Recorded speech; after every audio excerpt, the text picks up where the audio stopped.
Hey, everybody, and welcome to the Paranormal Question of the Day. We'll be right back right after the intro.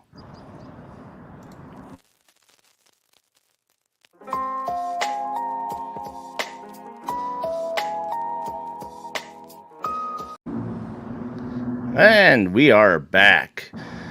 Welcome to the Paranormal Question of the Day, and today's guests we have Nick Daly from Beyond Paranormal. Yay! Hey, everybody, how y'all doing? Pleasure to be on here. Thank you for having me. Absolutely. Thanks for coming on, Nick. Oh, it was a And pleasure. how's Taryn doing? Me? Yes. Oh, today I work 6 days a week, so today's my only day off. Ugh. So You sounded stressed out earlier. I did. I just read your message. I was like, when was that? I don't remember. Oh, But I was in the BB3 chat thing. okay. Mario. Um, So, yeah. uh, So today's my only day off. So I did it live at noon, and then trying to do stuff in between. Gets kind of just a little yeah. overwhelming. Yeah, I had my radio show before this show, so at 6 o'clock. Yeah.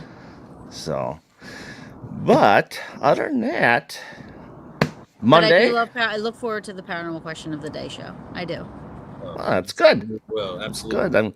I'm hopefully I open people's eyes to different things, and hopefully they can relate.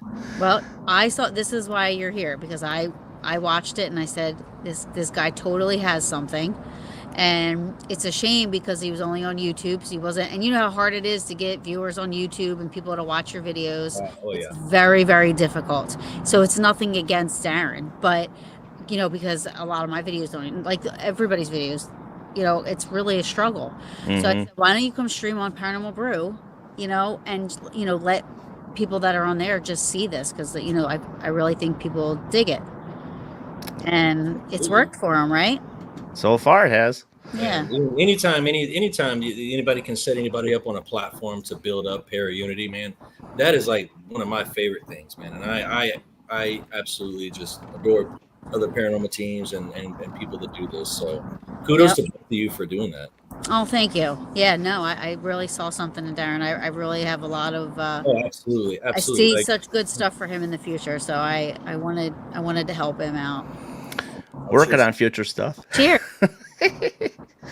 So, Mr. Nick Daly, do you want to tell the people who you are, what your group is, and how long you've been doing this stuff for? oh man, absolutely, Hey, absolutely. Lori. Man, so actually, my group Beyond Paranormal, it really didn't start until like the early 2000s. Myself personally, I have been involved with paranormal since childhood, but I did start paranormal like researching around 1996, 95, 96, around there. And then over the vast I would say about 10 years, I ran into other people who I didn't know anybody did this. I didn't know anybody did, look for questions of the paranormal. I didn't know anybody looked for ghosts. I didn't know anybody did this. And when I ran into other people that did it, I'm like, oh my gosh, like, hey, let's start this group. And then next thing you know, we created the Beyond Paranormal, and we were rocking and rolling. Us three, there's three of us, Joey Bullock and Kyle Asher. And but as life happens, life takes course, and people go their own ways. People got lives, and I don't take that and hold that back on nobody. But as far as me, this is my passion. Always has been my passion since God I can remember. So Right. yeah, so we've been in paranormal research since then, and then all the way up until now. What we do, And Nick, I don't know if you said this, so I apologize if you did. no. I ramble. Where So are you from?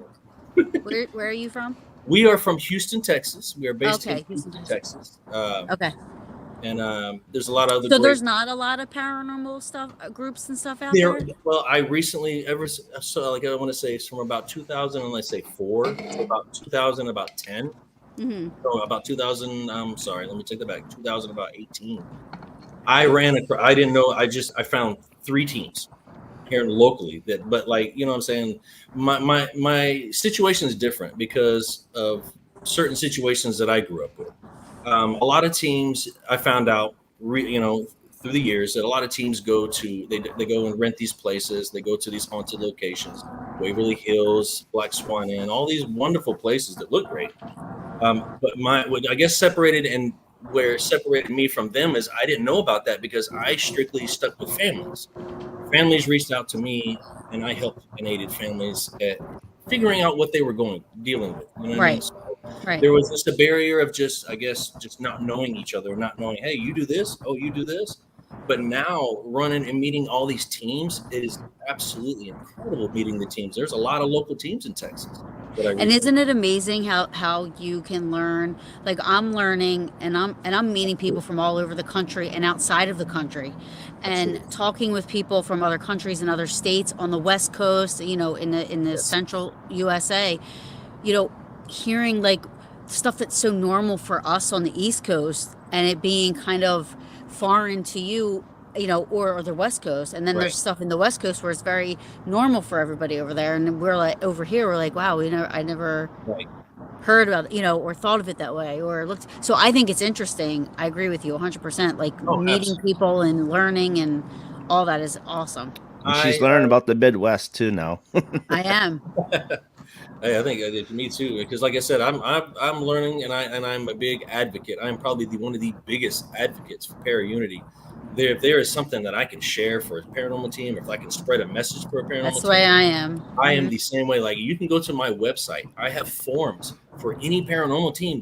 If you need paranormal, like legal forms, audio video release forms, permission to investigate forms, they're all PDF, and I have them available for anybody that needs them. Like, I am probably, like I said, the biggest advocate in para unity. So That's awesome. this is amazing that, like, what you guys do. Like, I love it. I implore.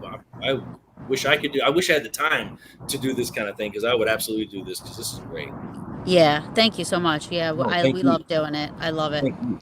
And I love sharing other people that don't know you at all and get you the exposure that people can get to know you and get to Absolutely. know there is another areas of the United States that does this, Yep. not just like we said, the Midwest and the East Right. and all that stuff. I mean, because when you talk about the West, it's more so like the Queen Mary, the Winchester, Alcatraz, Yeah. and stuff like that. Tombstone. Yeah. Tombstone, and there's not so much, Texas doesn't get highlighted a lot. I mean, and But doesn't there is a Texas? big time hospital in Texas that's really it's on the paranormal shows. See, and it's like I said, like I know nothing of these Yeah, things, but but it's Texas like, wasn't Texas a big like cowboy, well, like I think Western type it back was, in but the day?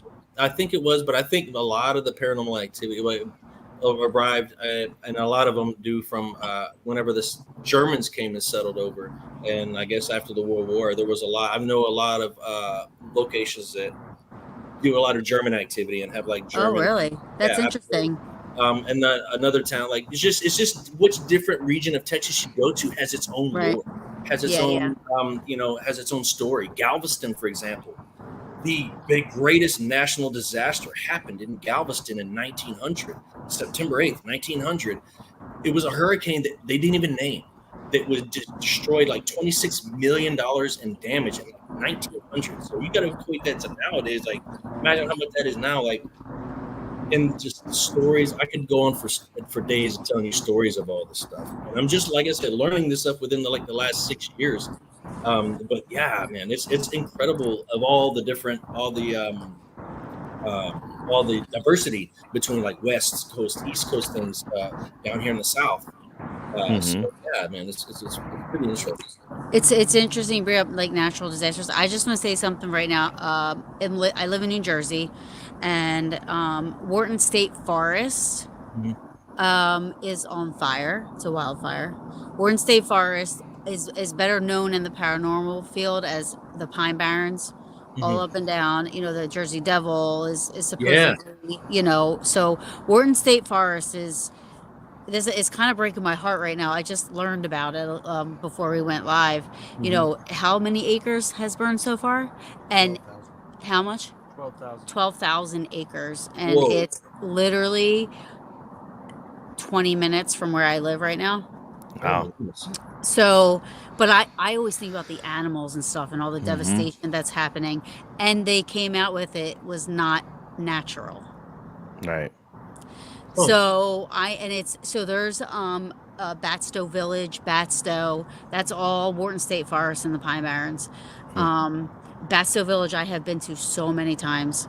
It's such a part of our history that, my God, if it even gets close to that, not sure what direction it's going in. But I'm just saying, can everybody just say a prayer? Absolutely, Yeah. absolutely. I will absolutely say a prayer for you. Absolutely. Because it's a little devastating. So anyway, that's just Hey, Rob in the background. What? Rob in the background. Yeah, he's here. Hello. Hey, Darren. What's up, So- Rob? You can't ignore me. Hi, Rob. Nick said hi. He said hi. Hey, Nick. So tonight, before we get into tonight's question, I should say, I met Nick Daly on Paranormal Buzz Radio. He was always on RIP Paranormals and Friends show in the chat room, so that's how we got to know each other real well. So that's, I wanted to get that out there, and let's go to the paranormal question of the day real quick. And we're going to talk about childhood hauntings and other paranormal stuff that does come up. So, other than that, take it away. You want to talk about your childhood experiences and stuff like that, Nick? Oh man, I'm telling you, I would love to talk about childhood. I don't know, when it first happened, my first question about the whole paranormal thing was, why do certain children see spirits? Why do certain children experience these paranormal experiences? And some kids just never even blink an eye to it. Never even happens to them. So it first started for me at the age of 7. It was in a town called Magnolia, Texas. And It was where? I'm sorry, I didn't hear the Magnolia. It was in Magnolia, Texas. Okay. And I lived in this and I would just say it was just an old Victorian house, right? As a 7-year-old kid, see, this is just like, it's 3 stories, right? It's incredibly old. It was probably so beautiful. Not really. It was in the process of being remodeled, and Yeah. what I later found out, just to kind of like sum things up, what I later found out was the fact that it was basically 4 houses pieced together in one. Wow. So that's cool. and this is really, it gets even cooler, right? So I found out later through research that, to go back on what I was talking about earlier, this house was put together by 4 different homes that were destroyed in the 1900 Galveston hurricane. Wow. Right. So, Jeez. and we didn't know this at the time, right? So we were just, it was like, I living with a single mom, my brother, my sister, and we get into this house with a friend of a family. I guess they were remodeling it, and we needed a place to stay, and they let us stay. So you go into the front door, and this is how you know it was one of the old houses, because the door was like, I guess 8.5, 9 feet tall. Yeah, beautiful wooden doors. 2 oak doors, yes, and they Yes. open like that. You know what I mean? They had stained glass, like the old like Dairy Queen restaurants, like the stained glass in the window. The doorknobs were missing because the doors were too big, and there was no modern handle that could fit in them. So we just kept the chain in there. A month into living in this home, I'm 7 years old. My sister's 4, and I was upstairs on the top floor, and a month into living here, Wait, you're 7. How old was your sister? My sister was 4. My brother was 12. Okay. And so we lived in this home, and about a month. I mean, we all knew something wasn't right about this place, right? But when it happened for me, the first time it happened that I noticed anything paranormal ever was I was laying in my bed, and I smelled like cigar smoke, like somebody was smoking a cigar, and I'm like, I rolled over. So I rolled over in my bed, and then I started hearing people bowling in the attic. And as a kid, a 7-year-old kid, I'm like, what is this? Okay, so there's 8 bedrooms in this house. My brother and I are the only 2 upstairs. My sister and my mom are downstairs. And I'm laying in bed, and I'm smelling the smart cigar smoke, and then I hear bowling, and I'm like, okay. And that's when I, later on, after years of paranormal research, I acknowledged the spirit, I acknowledged whatever was there. I was like, okay, I smell you, and I know you're there. So 2 weeks into that, I'm laying in bed, and I told my brother about it, but he just kind of blew me off. And I'm laying in bed in my blanket, and it got cold, and I started smelling the cigar smoke again. And then I rolled back over, and I heard the bowling again. I'm like, ah. And then by the time I rolled over and put the blanket over my head, I was literally drugged out of bed in my blanket, down the stairs, into the kitchen. And meanwhile, I'm screaming and kicking and screaming like, Chris, that was my brother's name. Chris, stop playing. I thought he was playing with it. Chris, stop. I'm kicking the blanket, kicking, punching. And it gets into the kitchen. And I know where the blanket's going because my brother always used to joke about there's a boiler room in this place. Okay. Take it to the boiler room. And that's exactly where I can know where the blanket's going. And by the time it gets to the kitchen, the blanket goes flat. And it's dead quiet. And I'm sitting there. And I look left and I look right. And I said, Chris. And I didn't hear anything. So I was like, okay, I didn't hear him run away. I'm going to run up to his bedroom and I'm going to beat him to his room. I'm going to beat him there. I took off running, ran up the stairs, took a left, ran to his room, opened his room. He's asleep in his bed. Oh, jeez. I stopped in my tracks and I'm like, I am not going out. And I jumped in his bed and I woke him up and I said, Chris, something just drugged me out of bed. This happened. Okay. So after this happened twice. I was drugged out of bed twice. The second time I wasn't drugged very far because I was kind of awake. The first time I was kind of asleep. So then I found out, and through talking to the family and stuff, that I wasn't the only person that was being affected. My sister was literally drugged out of bed as well. She told me. And then once it basically got everybody's attention, months down the road, the doors were opening on their own. It was like the spirit's like, okay, we're here. Doors were opening on their own. Cabinets opening on their own. Front doors just opening, just kind of somebody pushing against it. And the absolute weirdest thing that happened in this house, and this house still exists today. This house still exists. I've tried to get in contact with the people who own it, but they won't respond to me. Okay, the weirdest thing is, so those old antique fire mantles, like the fireplaces that are ginormously made of brick. They're like 12 feet this way and like 12 feet this way. This thing, there was a fire. It always was in the cold season. There was a fire in this fireplace with no firewood. Call me crazy if you want, but I'm telling you. Wow. There was fire in a fireplace with no propane. There was obviously no propane. It's an old ass house. And then everybody saw this. My mom saw this. Her boyfriend saw this. My sister saw this. My brother saw this. We all saw this. And it was just like a normal thing for this place. So I just have questions. Not that I don't believe you. I believe you. But did you guys then, when stuff started happening, did you? Because I know you said you're trying to contact the people that live there now and they're not responding. Right. Yeah. Did you ever try to I know you're only 7 and stuff, but as things happen and progress, I mean, do you know if your mom ever reached out to the realtor or the people that were there before or anything? She never did because my mom thought I was crazy. She still didn't believe it. It happened in front of her. The crazy, and it was really crazy. Is one night, one incident that happened with my mom, and it involved me. I don't remember what woke me up. I woke up scared as shit. Sorry. No, you're okay. You got the parental advisory. So I ran down the stairs to my mom's room, right? And I'm telling her, Mom, I'm knocking on her door. She hated when I knocked on the door. Mom. Come to there's something here. And then she comes to the hallway, and that's where the thermostat is. And she's yelling at me, why are you waking me up? And I'm like, no, there's something here. There's something here. And by the same time, we look back at the wall, and there's this gray mist just floating there. And I saw it, and that was the first time she saw it. She admitted it, but she didn't admit it. She wants to say it was something else, but she knows it. She's one of them skeptics. You know what I mean? Well, yeah, but that happens, okay. Totally okay.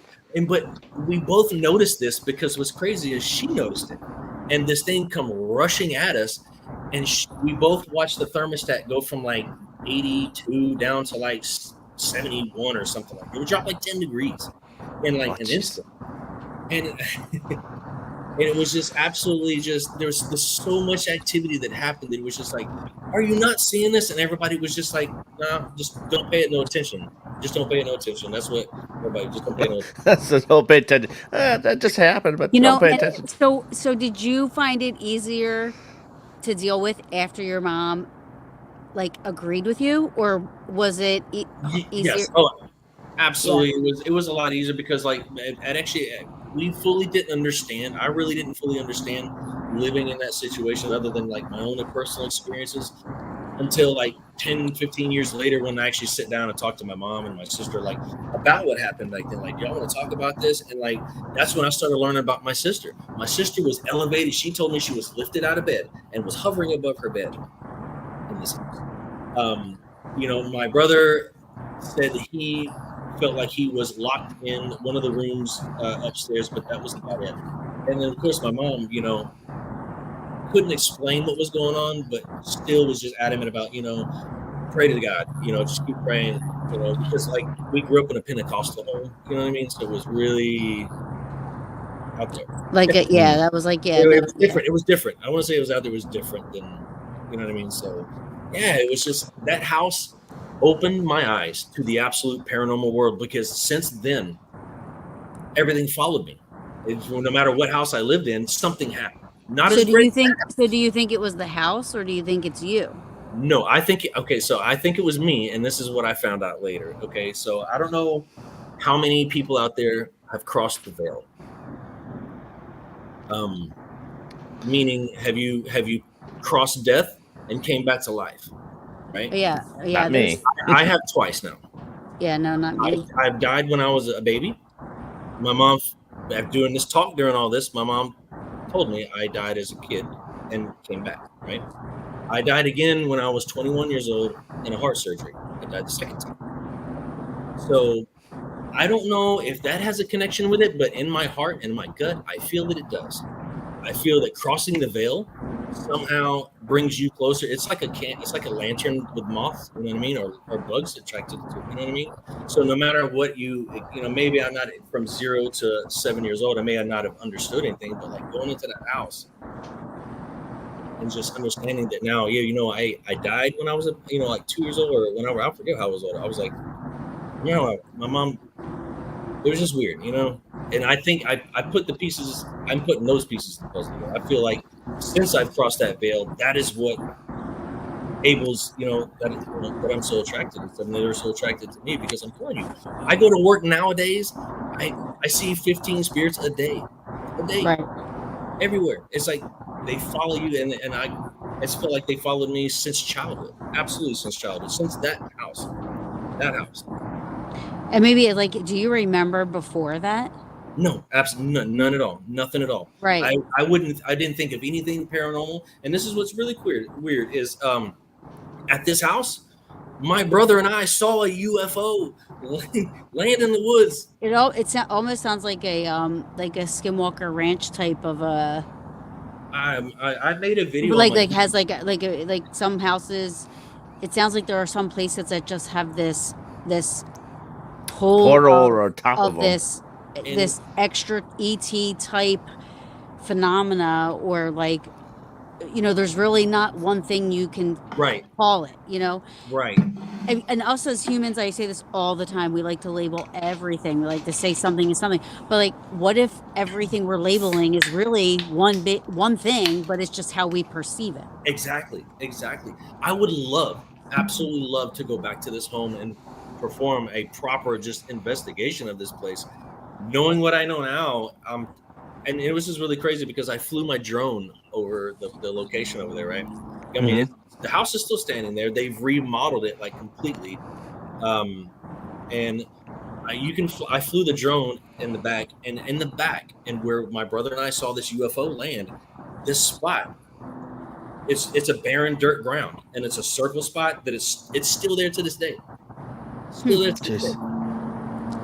But Megan has a question. Yeah, Do you consider yourself a medium? I don't consider myself a medium, but I am extremely gifted. I don't know how to explain it. Well, you're not I don't label anything. I don't want to label. You're not like so to me, a medium would be yeah, somebody that can, connect with spirits that have crossed over. But a medium to me is more like people go to you to connect with loved ones that have passed No, away. yeah, Whereas yeah, that you're, doesn't happen with me. No, that doesn't happen with yeah, me. I see. Okay, this is how it all started for me. It was like, and you're gonna say I see dead people. no, no, no, no. I You see. wanted to say it, but then you're like, no, I No, no, can't say it. So no. cliche. No, around certain individuals, right? Around certain individuals, I see what I call light anomalies, right? They're like little lights that I see around people, right? And then whenever I look at these light anomalies and I can connect to these people, they show themselves, either they show themselves to me or they don't. And it's very weird in some cases that they do. I Hmm. can sometimes see how, if somebody's feeling bad, I can see people's feelings on them.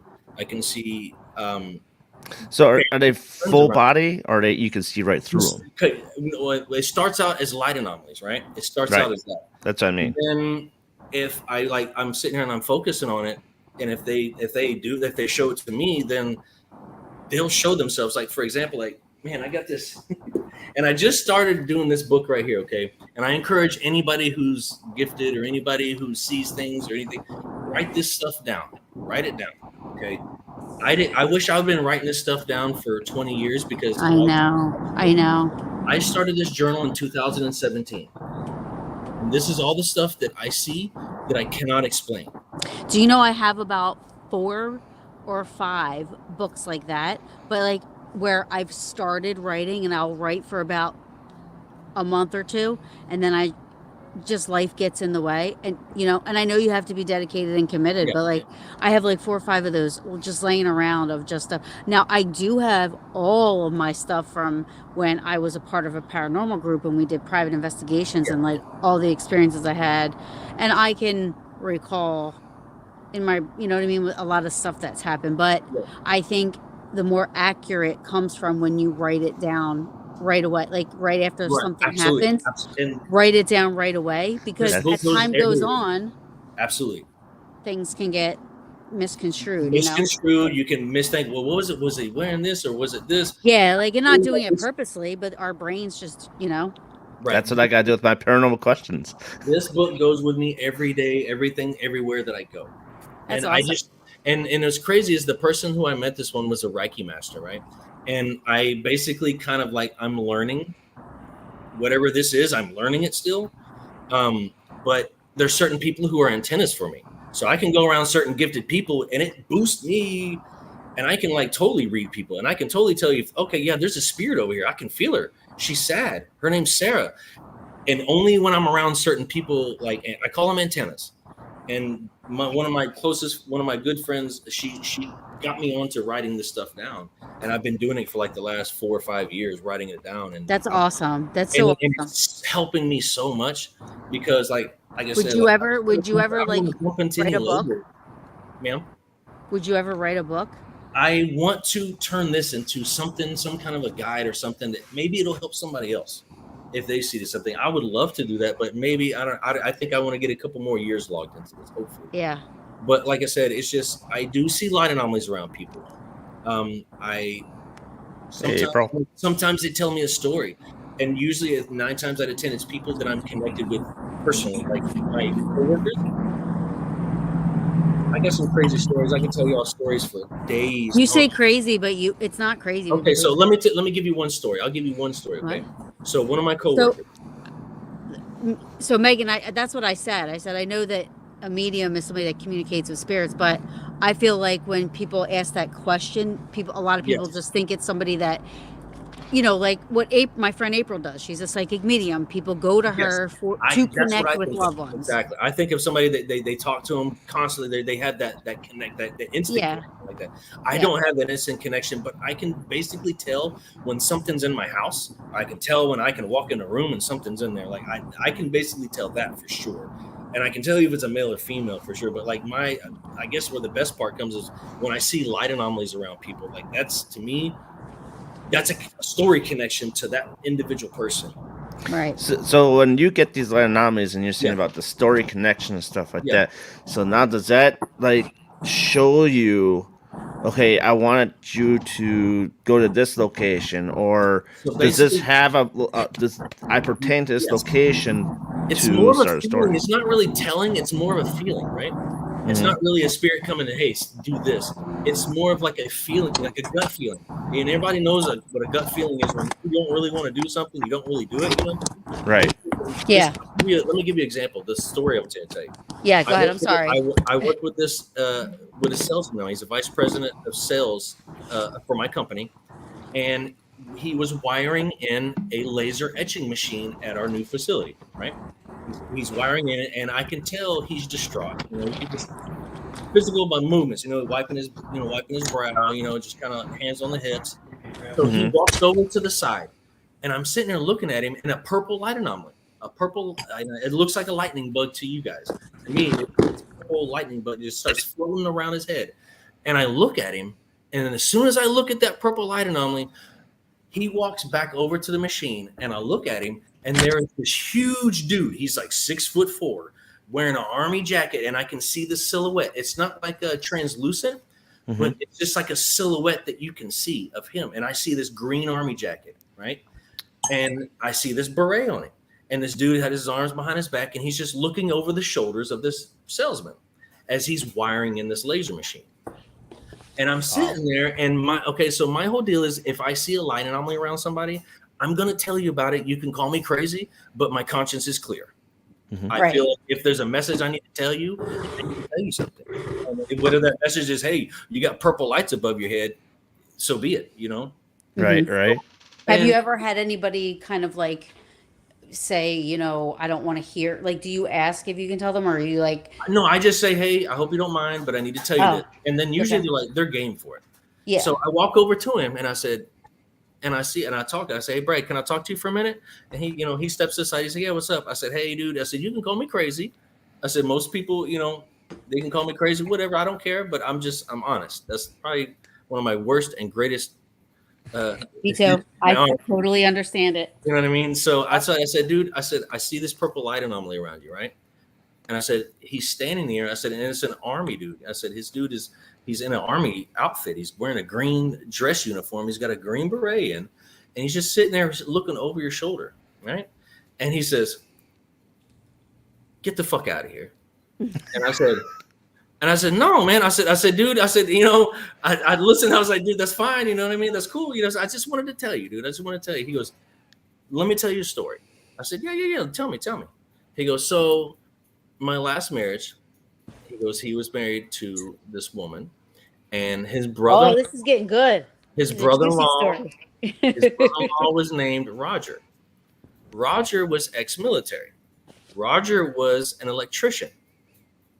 He said before he went to work on that laser etching machine, he sat and he prayed to Roger that Roger would come and look over him while he wired this laser etching machine because Roger was an electrician.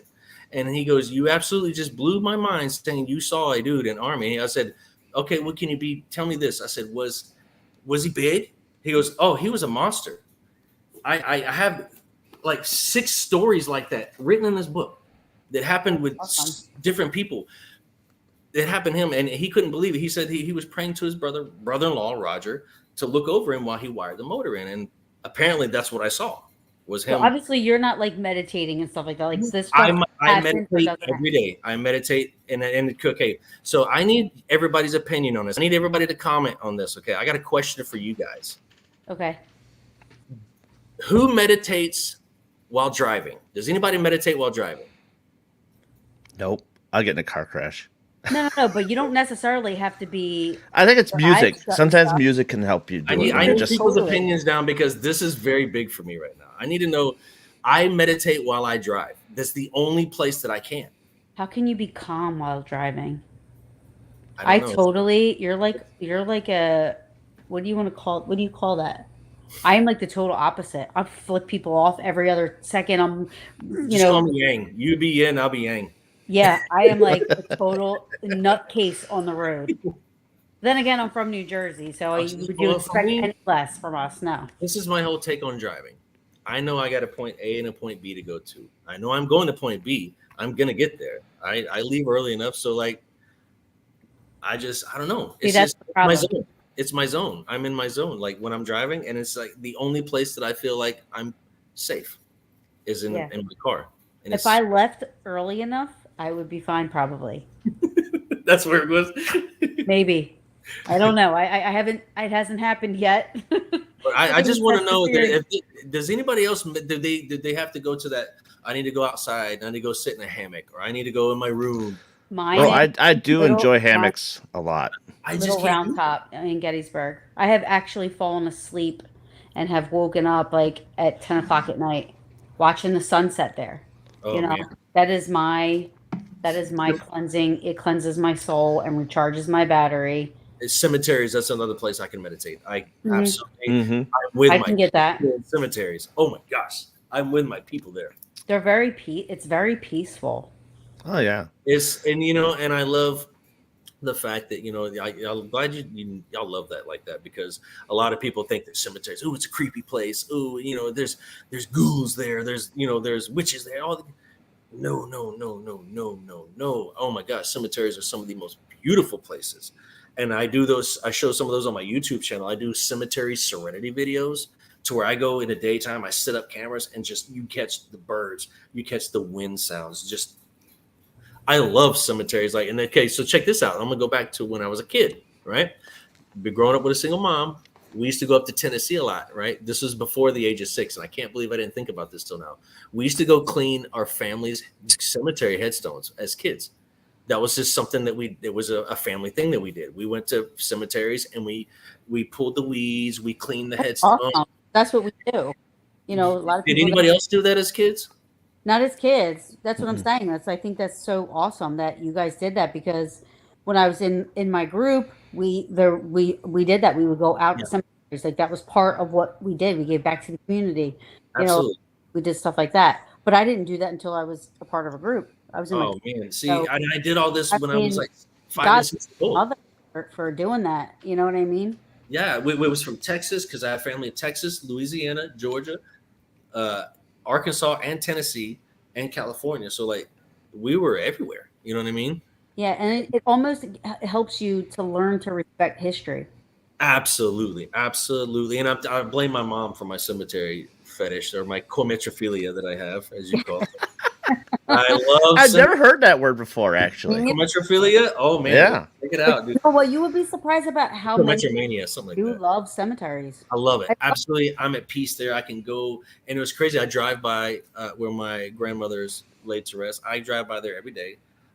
And, sometimes when I need to, stop in and just, oh my God, I'm at home. It's like that home feeling. You know what I mean?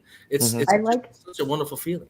I love going to the older cemeteries. Like I don't this is gonna sound bad, but I don't like going to the one where my dad is at.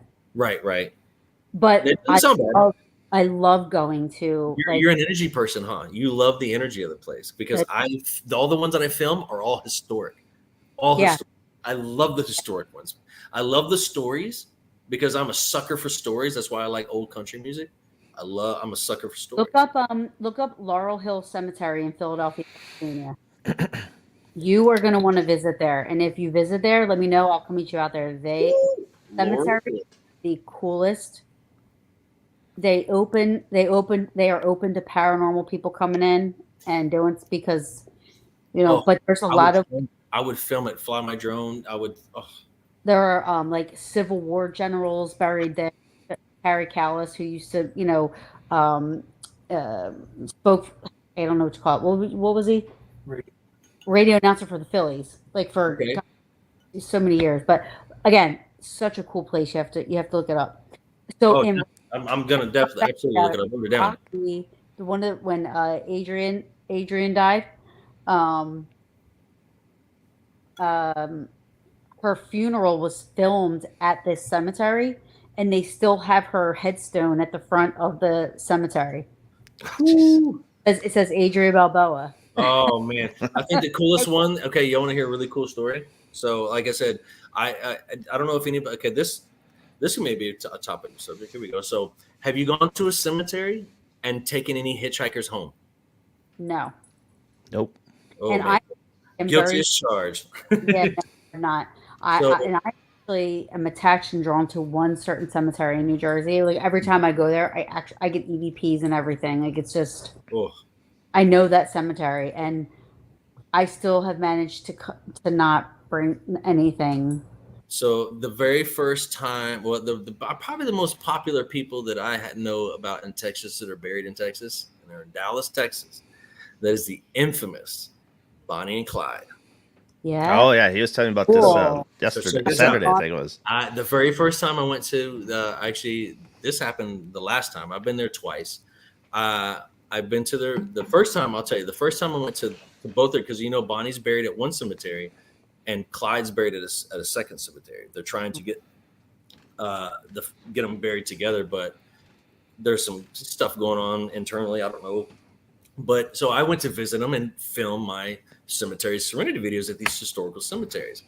Meanwhile, I took some paper and I etched the headstones with charcoal on paper, Right. framed them, and they're in my bedroom in the other room.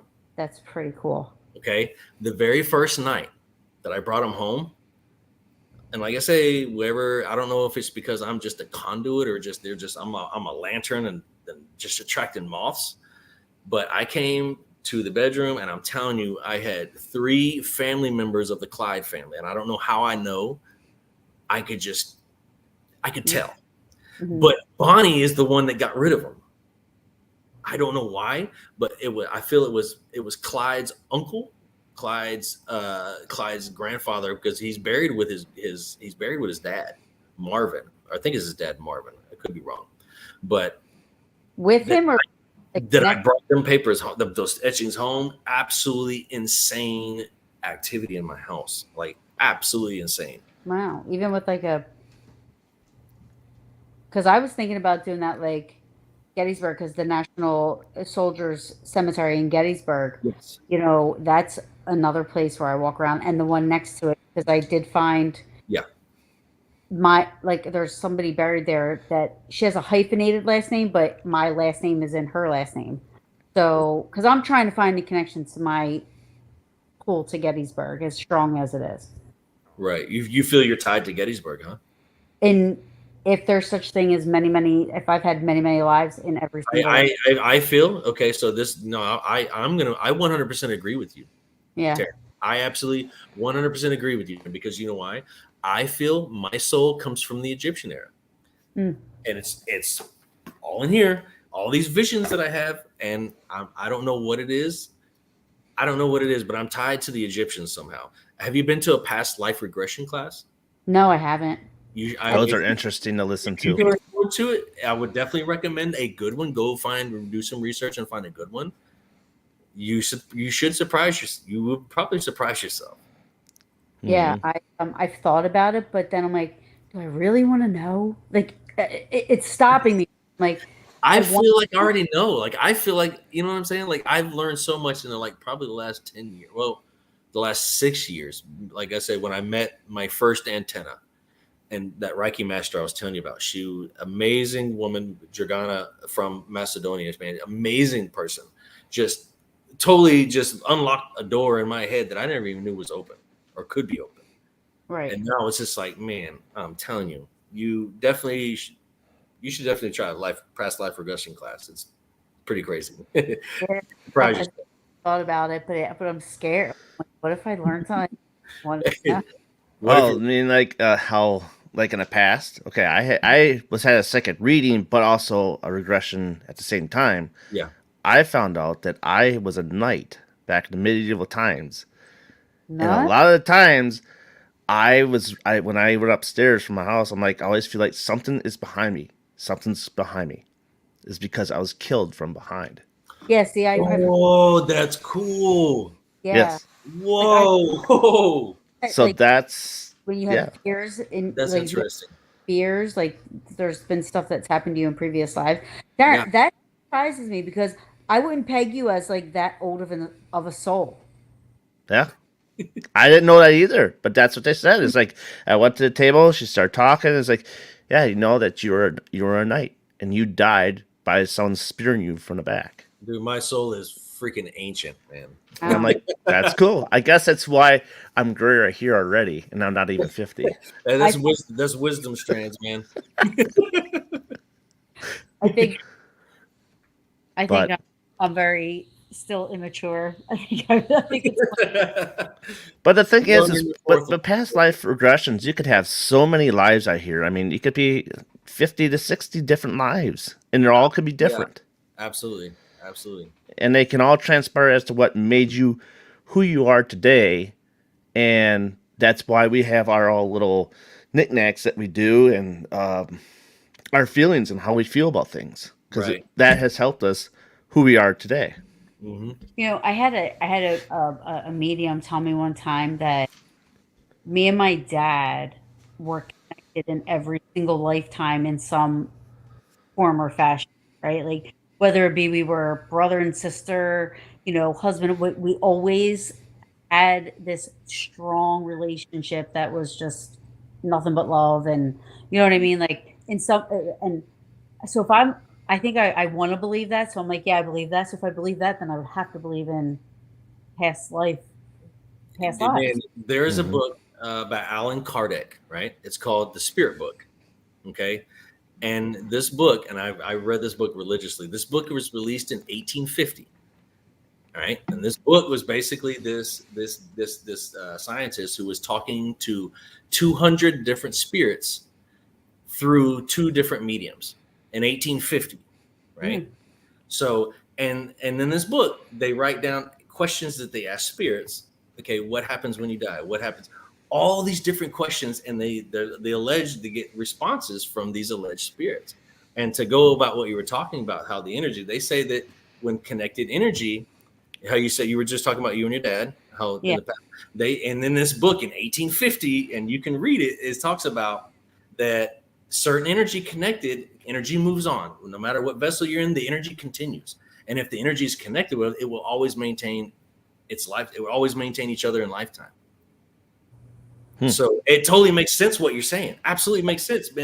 I've been reading, and like I said, I read this book, and this was in 1850. Yeah. So you know what I mean? Like you can imagine like the thoughts and people like, thinking about paranormal things in 1850, it probably wouldn't really thought upon like that. Right. So No. it's pretty interesting that you say that story, and it's like I've read that in a book, so it's just like Yeah. it makes sense to me. Big time makes sense to me. Yeah. Absolutely makes sense. And that's And I pretty love when stuff like that happens. Like I found out stuff like this happens to me a lot family wise. Like yeah. I found out I was the daughter a daughter of the revolution, and I've been to Gettysburg. I can't even tell you millions of times. And I was up there one weekend with friends that are in a paranormal group, and we were just driving around. We took a wrong turn, which wound up being the right turn. Now, mind you, this was literally probably a week or two after I found all this Revolutionary War stuff out.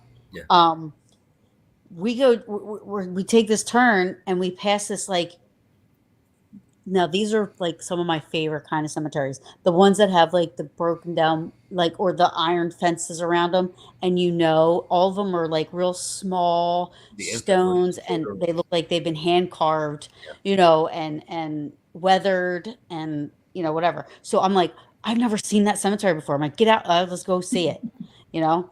And it was a daughter of the Revolutionary War cemetery. So it was all women buried in this cemetery in Gettysburg, Whoa. but they were all daughters of the Revolutionary. Wow. Jeez. That's I mean, weird. like, I was like, holy shit. And I looked at them and I go, I just found out I was a daughter of the Revolution. Had never knew that cemetery was there. And I've been going there since 2007. Holy shit. Never knew That that cemetery was there. So that's synchronicities, man. so Synchronicities. crazy, right? It's crazy. Synchronicities, man. Isn't it crazy? Yep. And then, same thing is I had a pool at Penhurst and I never been there. But for some reason I wanted to go there so bad. Like it was like one of them things that one time I almost went and I didn't. And when I didn't go, now you get upset when you can't go on investigations that you want to go. But I was like sad that I wasn't going. It was weird. I finally get to go and I had some of the first experiences that I've had, in a place that I've never, normally stuff doesn't happen to me. And 6 months later, I connect with family in Georgia, and they were, watching one on a show that I was on or something like that, talking about the story about Penhurst. And she messages me and says, you had a cousin that was a resident at Penhurst, Hmm. like a first cousin. Like the Kerper was the last name and everything, and he was a resident of Penhurst until they closed in 1978, and he was transferred to Hamburg State Hospital in Pennsylvania. But like to me, I'm like, okay, how like so now I to me that made sense as to why I was so drawn to it. Yeah. Oh yeah. Absolutely. Right? Is that a coincidence? No, that's synchronicity. That is synchronicity at its finest. You should pursue that. Pursue that now that you know that. You should pursue that and just try to connect with that said cousin. Oh my gosh. Yeah. Holy cow. That's cool, man. Yeah. Oh man, that's a sign. See, things So like that yeah. I write down. Things like that I write down because you know what I mean? It'll make Yeah, sense. I mean I didn't think about it at the time, but to me that is something that's never ever gonna leave my it's never gonna it's something that Right. will because I remember that moment when I found that out. I was like, Holy shit, dude. I'm That's like, cool. stop. Stop. See, see, I'm drawn to Amityville, and I haven't been there yet. Yeah, you did you look into that? I told you to look into it. You know, I see. I'm drawn to the history. I'm drawn to the everything that's going down in the is house. it because of the movie? Right? Okay, I gotta ask. Is it No, because it's of the not because movie? of the movie is all by itself. Uh, I'm not even I separate the movie from the real what really happened because that's all entertainment. Now, what the history? I had to go far back as there was a house there before even the original house or the house there now. Okay, found that first house had to be moved 2 blocks away because the Moana hands wanted to build a house there. So they're the first one to build that house in 1927. And before any of this even happened with the houses and all this stuff, there was an Indian tribe that was on that land that had a fight with John Ketchum, which is a from the Salem witch trials. Yeah, So yeah. I he know that fled name. there to go to there. They had a fight with him, and supposedly, which is this is not on record yet, but supposedly he's buried on that property somewhere. Has anybody done any GPR? Not Are that I they know. allowed to do any GPR there? I don't think they're allowed to do that with the family that's there now, but Oh no, I hear that the family that's there now are not nice. They don't like the traffic. yeah, they So call the cops even if you're they call the across cops. the street. Yep. Yeah, I get it. I don't know. Maybe that's a good reason why I don't do those kind of places. yeah, and then the Indians there too. In this is one thing is, and I didn't notice about the culture about the Indians where okay, it was a battle between two different Indian tribes, and the ones that were the in their mind the bad Indians, they buried them upside down instead of right side up, and on the land. Now we're against that river there. I wonder if some of those burials have kind of pushed themselves into the river somewhere. Oh, that's what I'm saying, man. If GPR, they got to do some GPR. At Yeah, least Native they got to American. allow, like, maybe convince the people who live there, like, they got to do some GPR. At least, I'm telling you, I don't know. See, but that's it. that's why I'm drawn to it. It's just all that stuff that's mixed in with it. Yeah, like that. I don't mess around with Native American. No, Like no, I have no. the highest, and ironically, what I know you said this earlier, and I'm not just saying this. I promise you, like the Egyptian type stuff, like the pyramids and everything, freak me. It's like a healthy fear of it. You Yeah, know, think like I respect it, and I feel like if I go in with like I would have to be on point and like very very respectful, like to let them know that protected, I come in protected it peace. all. That's the one thing that I can say from just and from what I've learned in the last 27 plus years. Protection is the at is Yeah. peril. Protection And I is don't think that I don't absolute. think that it's evil. I With just this think that in general, it's a whole nother level that right, we as human beings now right, we have no respect for stuff, and absolutely, yep. I think it's more they're more protective of their land and their things and their whatever their beliefs and everything, and we're like trashing it. They've been trashing it for centuries. Yeah, but Centuries. so Native American stuff kind of I believe in. I was just talking about there's a Absolutely. road in New Jersey called Route 55, Okay. and it's a long road. And Right. while it was in construction, um, there was a Native American Indian that came down to fight the construction because um, there were Indian artifacts found throughout the area.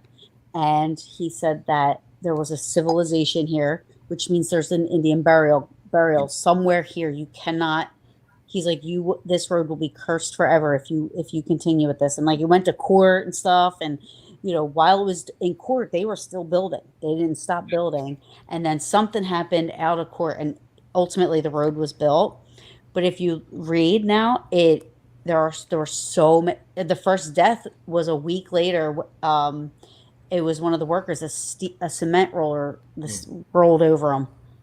Like and then all of a sudden it's like all these car crashes. You drive on the road now, Yes. there's Yeah. white crosses all up and down the road.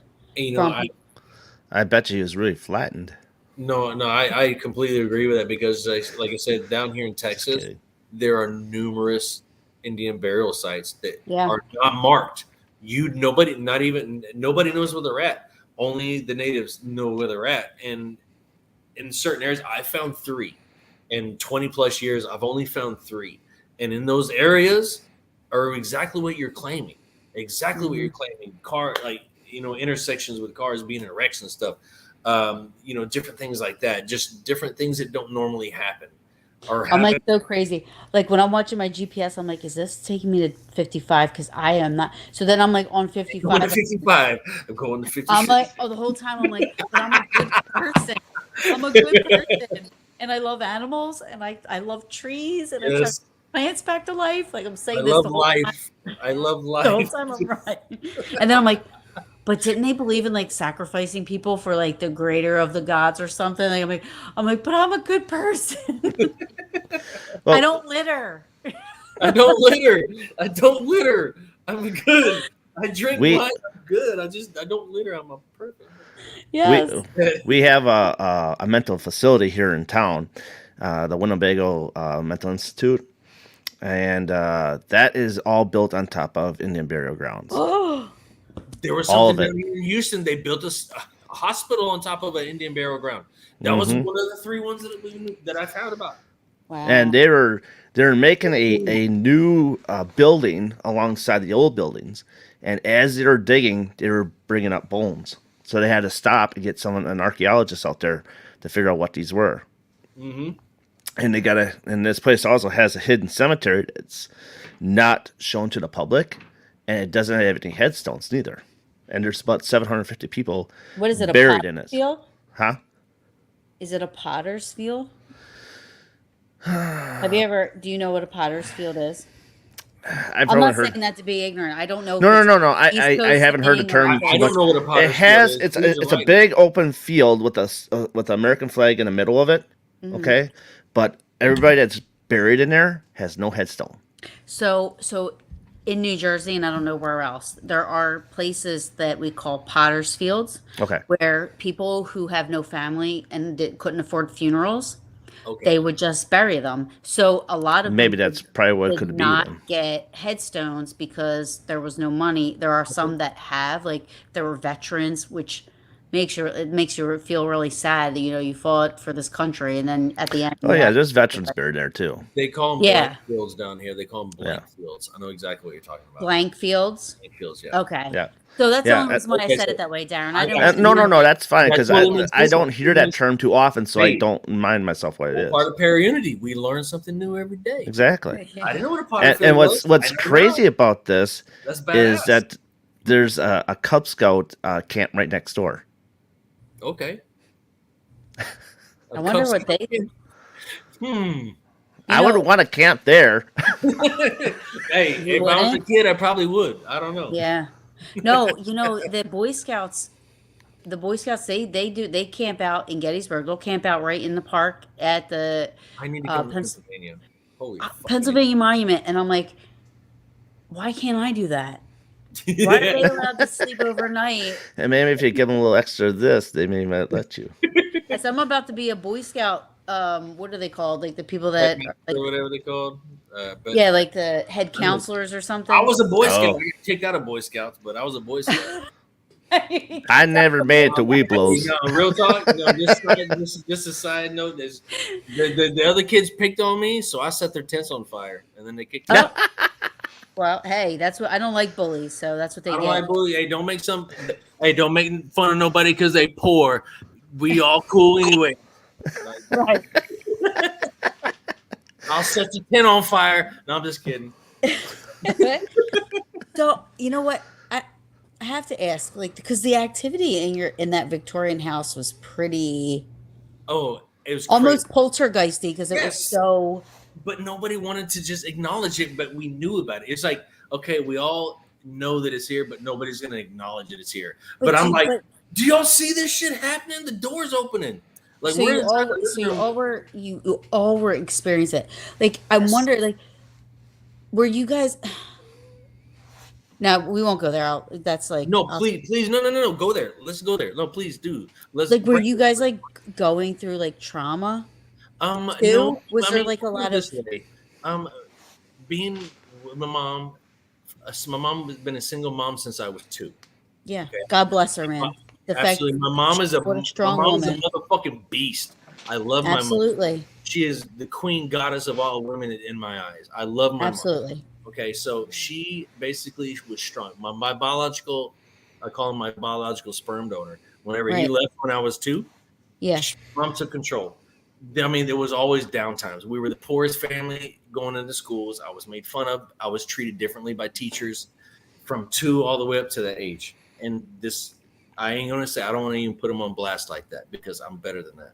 Yeah. Um, but I'm sorry that you had to go through that. no, That's don't be horrible. sorry about it because it made me the individual that I am today. Because I feel that I may not have everything in the world, but I am as strong as they come. Especially when it comes to my kids, because my mom taught me how to love my kids. You know what I Mhm. mean? That's the Yeah, great. And absolutely. my mom taught me how to be the father to my kids that I never had. So I And could that's have and been that's like ama- I that's could have been like an abusive alcoholic. Oh, beat my kid. No, like that. My mom is goddess, dude. My mom is the world to me. that's So awesome. growing up into that, she just taught me to be strong, to face everything honestly and head up. And so I did. And but when I start telling her about ghosts, she's like, "Nah, you're just imagining things. Just go there." But I honestly, on the inside, I kind of felt like maybe she was just too strong of an individual to just admit that, hey, I see theft going on too. It's okay to be scared. You know what I mean? Right. My mom can never be Or scared. You maybe can't she scare my was just so maybe she was just so distracted about providing and yeah. working and taking care of you guys that My she really mom didn't see stuff. My mom was a beast. By the time I was 10, she was teaching me how to change fuel pumps out of the, the trucks and like out of the fuel tank. She That's was teaching awesome. me how to back up 3.5-inch floppy drive. She's like the new Rosie the Riveter. Dude, mom, We yes, can do it. dude, my mom, like I praise my mom. You know what I mean? I give my mom That's the world, awesome. and like she taught me to be the strong. So like, but like, you know, I don't think that it changed anything. Like with her and I growing up, like nowadays when I go talk to her now, like I'll go visit her and like feed her dogs and feed the chickens and feed the stuff that she has now. She'll talk about ghosts all the time. Yeah, there's this ghost that stands over here, over in the side of the house. He's got a top hat on, and now she's open to it. So like maybe I opened up to it. I don't know, but Yeah, well, I mean, it's true. I mean, you can be a conduit. I mean, and I and feel that's exactly what it is. I feel like I'm a conduit in situations that I have no clue about.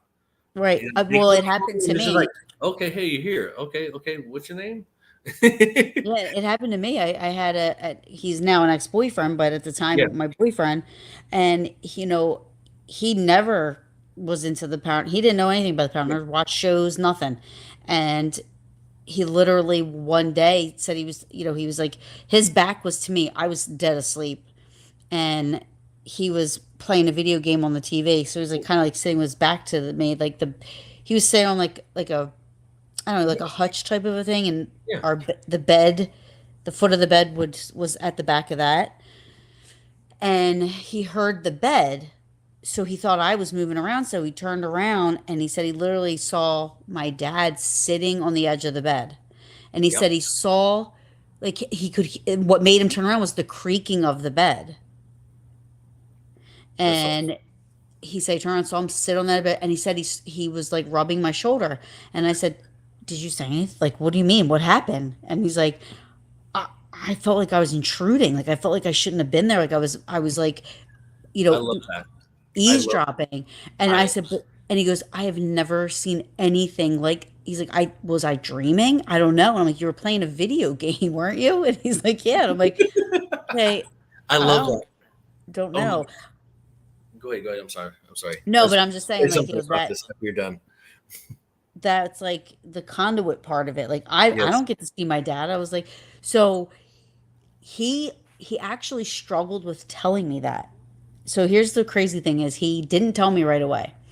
And he said about a week later, and he said, I struggled. I went through it because he didn't want me to be upset that he saw him and I have not.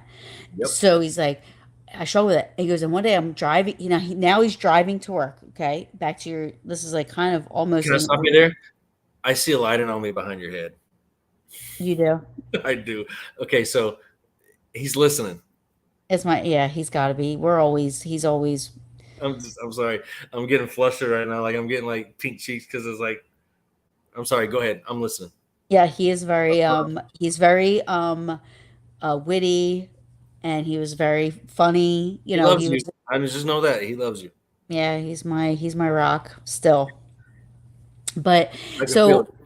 Oh my, I'm he's sorry. driving, so he was driving to work, and he goes, all of a sudden there's somebody in the passenger seat, and he's like, he goes, I said to myself, how's Taryn with me when I'm going to work? Because he's like, that's what I first thought. Yeah. And he said he turned, he said, it was your dad. He goes, and it was a hologram. He decided to finally tell me, right? So the very next day was when he saw him again. But he said he was more transparent. So he said he almost looked like a hologram, but he was talking. He's like, I couldn't hear him, but he was smiling, and he reached his hand out to shake my hand. And I said, what did you do? And he's like, well, I put my hand out to shake his hand, but he disappeared. And I said, he was probably thanking you for telling me that you saw him that day. Exactly. Absolutely. And you say hologram is because it goes back to the story I was telling earlier. And that's a perfect just analogy to use is when I was telling you about my friend, my sales associate with a purple light on me, it was like a hologram behind him. It was absolutely, that's incredible. And it just, I don't know, just when you were sitting there talking, he was listening and I saw that I felt the emotion off of that. I'm sorry if I had to. No, I love that. I love can tell there's that. so I can many feel. people, so many people say, I never met your dad, but I feel like I I can know feel him. it. Oh my God, I can feel the I feel love like there. I know him. Absolutely. Yeah. And that's part of the gift that like I'm learning, you know what I mean? Like I can feel like other people's feelings and like, this is my whole take is families, like spirits are around us all the time. Okay. Hmm. Spirits, especially ones that love you and connected to you, they're around you every day. You may not know it, you may not feel it, you may not see it, but just know it. They are around you Hmm. 24/7. They're watching over you, and it's just as many of the residential cases that I've done over the last 15 years, it's what you just it's amazing, because I don't know you that well, you know what I mean? But Yeah. you're telling me a story that I feel I experience with other clients that I have. Yeah. That just melts my heart and I love it. So Yeah. that's just really cool. I love that connection you had with, Oh I yeah. love that. That's just, I I can would feel it. I just want you to know I feel it. I love it. yeah. I would never trade it for anything. I'm very, very Don't ever just blessed to have had. embrace it every day. Talk to him every day because just know he's right there every day. I know I talk to him Every every. day. He probably wants me to shut up. I'm always talking to him. He's probably Dude, like, talk "Give to me him. a Absolutely break." talk to him. So there's like 3 different spirits at my work that I talk to. One guy, his name is Black Slacks Man. I call him Black Slacks Man because all I see is just his legs down and they're black slacks. That is it. Wow. I'm telling you, I see these different individuals I'm every day. back. Hey, welcome back to our show, Darren. Yeah. This is our guest, Darren. My kidding. fucking cat pulled my computer plug. Welcome to Paranormal Question of the Day. Here's our guest, This is Darren our guest, Bucks. Darren. So the question of the day, Darren, what the hell happened to your cat, and why did he pull out the Wi-Fi plug like that? Because he's stupid and he wants to get on my nerves. Oh man, to my British Columbia people out there, wobbly pop, they're gonna watch this. So they call this wobbly pop in British Columbia, Vancouver, in Canada. Is wobbly pop. Wobbly pop. It's an inside joke to my friends. I'm sorry. Interesting. I had to throw that out there. So what I miss, I'm sorry. Man, we're just talking about just experiences, spiritual experiences with families, and just embracing it. Whoa. It is crazy though. This is interesting because I was just talking about this with Rob. I was saying I had experiences in my house, but I can't say I grew up in a haunted house like most people can say. You know what I mean? Like most people say I grew up in a haunted house. As a kid, I look back now and I'm like, okay, yeah, I did have that experience. Now I know what I know now. Mm-hmm. I mean, I remember one time I went downstairs to tell my mom. Now, my mom, and I asked you this question for a reason because something happened in my room. And I went downstairs. I knocked on the door. I said, Mom, this crazy shit just happened in my room. She goes, oh, that's just Brad. I'm like, what? She's like, it's just really Brad. Familiar for me. I'm like, Brad who? She's like, I named him Brad. It's the ghost in our house. Like, most parents would be like, you're just dreaming or you're just freaking yourself out, No, my mom's like, oh, there's a ghost in the house. I'm like, what are you talking about? With Brad? And she was, I named him Brad after Brad Pitt, so it's not so scary, right? Mom had a thing for Brad Pitt, does she?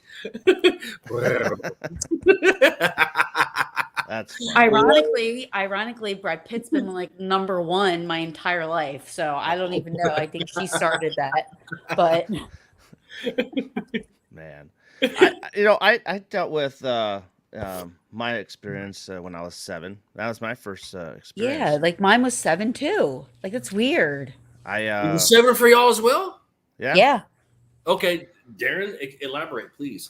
So my first experience was when we were back in the old days. We were playing with Ouija boards, and we just really didn't know what they were, And we just thought, well, they're a toy, whatever. Yep. Well, a couple weeks later, we went back up north, and it was just me and my parents. We went to my godmother's house.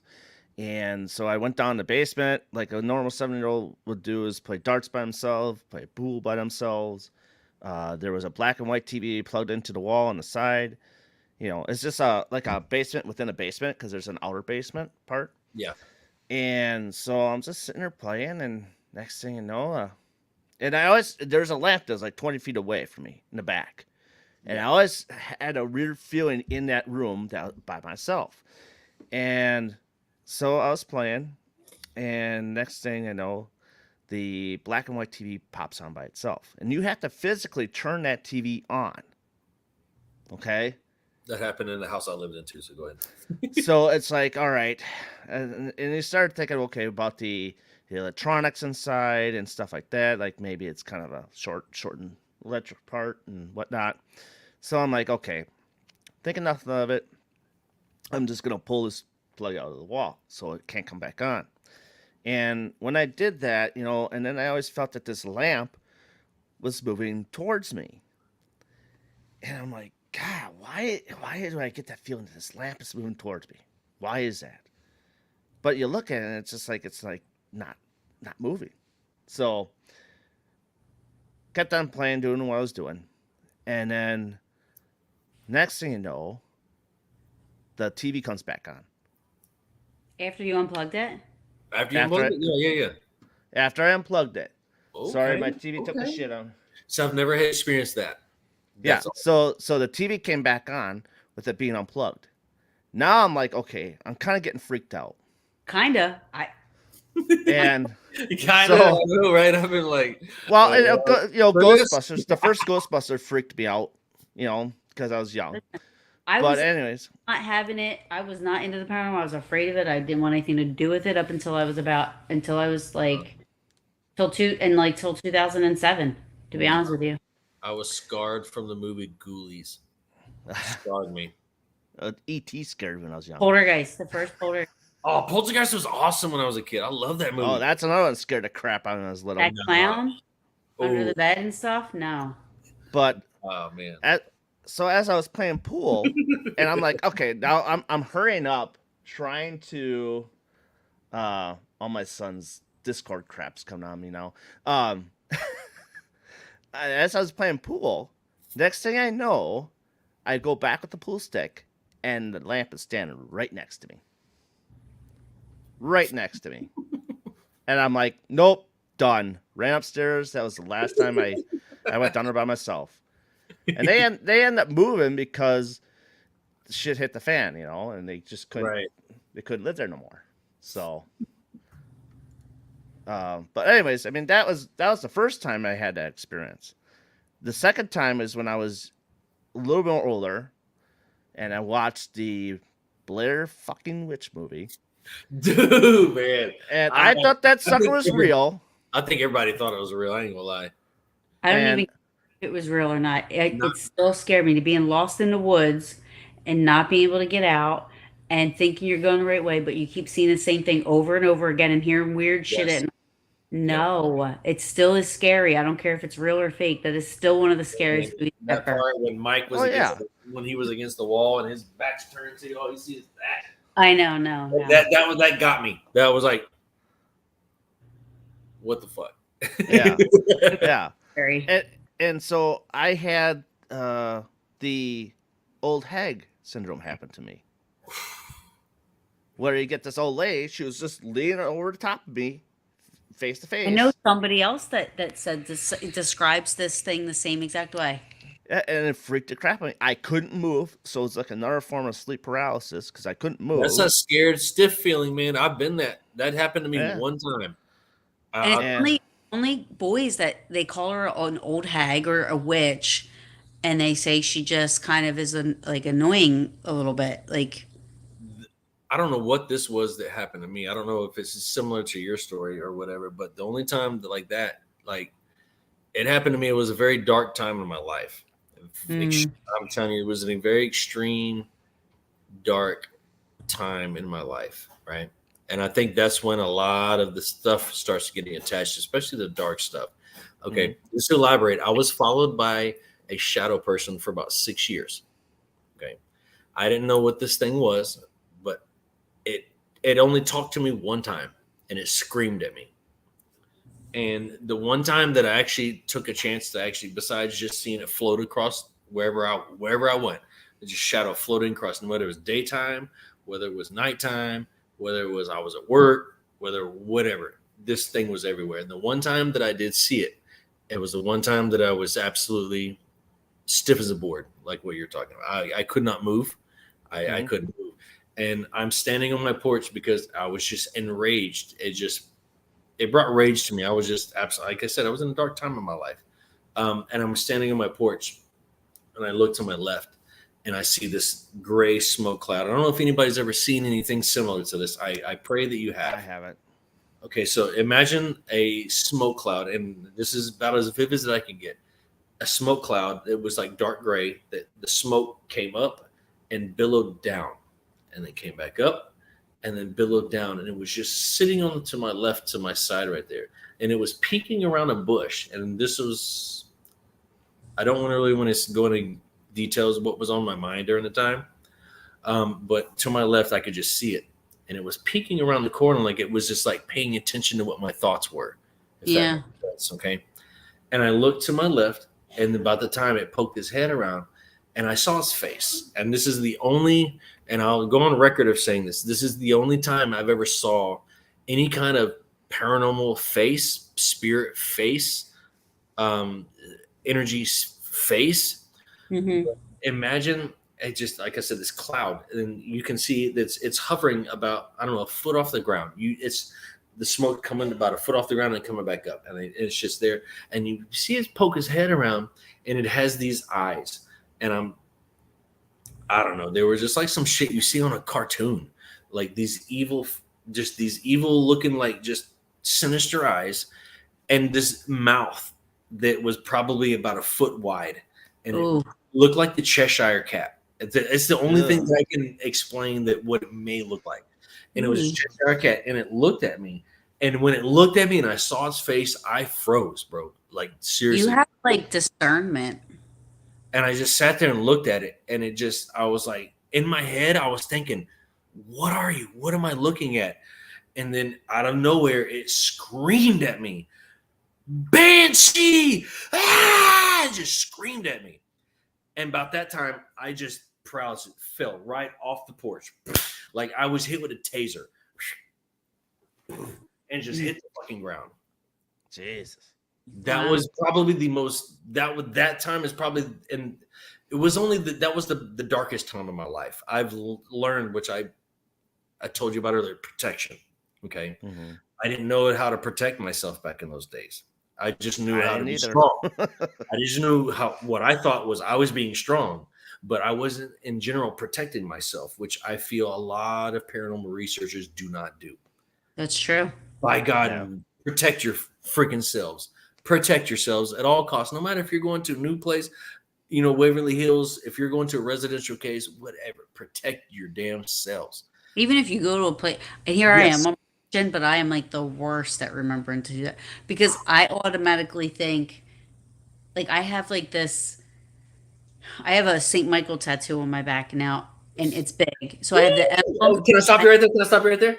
Can I stop you right there? Do you see that? St. Michael? Yeah. Yeah, that's Do awesome. you see this? That's St. Michael's prayer. The prayer, yeah, that's awesome. I'm sorry to interrupt you. My protection, whatever I go to, in any case, I sync with St. Michael. He is my everything. I think he's one of my guides. I do, but Absolutely. I Go back. think Sorry. he could be a lot of people's, but I do feel a connection with Saint Michael. Also, Saint Francis of the one of with animals. St. Um, Benedict as he's well. another one. But those are the only two. But like, so I have like his emblem on my neck, and then there's just this big. And I told my tattoo guy, I'm like, I want you to keep the demons off my back. I just want Saint Michael, and you can have him spearing, but I don't want the demons on my back. So it's just a huge Saint Michael tattoo, and he's doing this, but you don't see anything underneath, but it's huge. So I'm like, for like four I love that. years, that's all I wanted was a Saint Michael on my back, and I said he's gonna have my back, I'll have my front, I'll be good, right? Mhm. And so that's like my whole thing, and like also my dad I think is one of my guardian angels, so he's always with me. I know that. um I know that too. I have his I just saw it. one of his Very missed out on it. I have one of his bullets and his handcuff key around my neck at all times. And to me, that's my like what would be to like a crystal, like obsidian or something like that to somebody. That's what that is to me. This is my. It's my. I love that, dude. Like you are so fucking cool because whenever I feel like I pass, my dog tags are right in the closet in there. That's gonna be that around your neck is what's. I feel that. I feel it. So Yeah. just I love and respect that. That makes me smile You for a bit. the military? I am. Yeah. I'm prior military. I was in Air Force for 8 years. Oh my God! Thank you for your service, for sure. Thank you very much. You have no idea how much I have. I every day I put a flag up. Good morning, America. I have the utmost respect for our military. During that time was actually part of the worst times of my life, but I love and respect that I overcame I everything. would don't have You the know what I balls mean? to do what you did for sure. So I can appreciate what you're saying. I get it. But I do know that I'm very appreciative I of you. appreciate that. Thank you. I really appreciate that. Thank you. um, Thank you. so my like I said, I've had experiences prior to being into the paranormal, but until I got into it, I wanted nothing to do with it. My mom she was the first one that brought me to Gettysburg, and so I blame my mom for everything. She brought me to Gettysburg. She said I blame my mom for everything, even if she wants to admit it or not. she says the ghost is Brad Pitt. Brad Pitt's been my like number one guy for like my whole life. Um, Brad Pitt. So I she call came you to Angela or what? Gettysburg. I fall in love with Gabby. Then I'm with her, and I have like 4 or 5 experiences. And at the time, I'm like, "Oh, no." You know, one of them is she's where it was like 9:45, you have to be out of the park by 10 when you're at the well, this was at the time, they changed it now, but Yeah. she were deciding, she's like, "I want to get out." I was like, "I am not getting out there and walking in that field. No." I'm like, "You can go." She goes, "But I want to see if I can talk to anybody." I said, "You're nuts. Go ahead. I will wait in the car." I said, "I'm locking the doors." So as we're Jeez. deciding this, I thought I smelled something like nasty, like rotten egg. And I said to her, I said, "Did you fart?" And she's like, "No, no, I didn't fart. I thought that was you." I'm like, "No." On her side, she was in the passenger seat. On her side of the window, because I was looking at her. So, and I could see it. There were like 3 hard knocks on her side of the window, and the window actually shook. And Ooh. I was like, "Oh, fuck this." And Oh, I fuck that. gassed it. And I was like, she goes, "What are you doing? What are you doing?" She's like, "Let me out. I want to talk to them. Go back." And I was like, "I will just stop here, drop and roll. I'll be at the end of the thing. Wait, talk all you want." Just I'm like gonna be rock and roll. Now I'm like, I wish I would gotten out, right? Right? Then I was like, no. Jeez. That's funny. That's awesome. But I learned that wasn't my first experience. My first experience when I was 7, and it was in at Sion Lake in New Jersey. That's so And crazy that all of our experiences were at 7. You notice yeah, that? I think that's very interesting. my mom. I kind of wonder if that's just like the the But most I think that's common age. remember. I think that's when we remember. Like I know that there was a woman that had a 3-year-old, 3.5 to 4-year-old Yeah.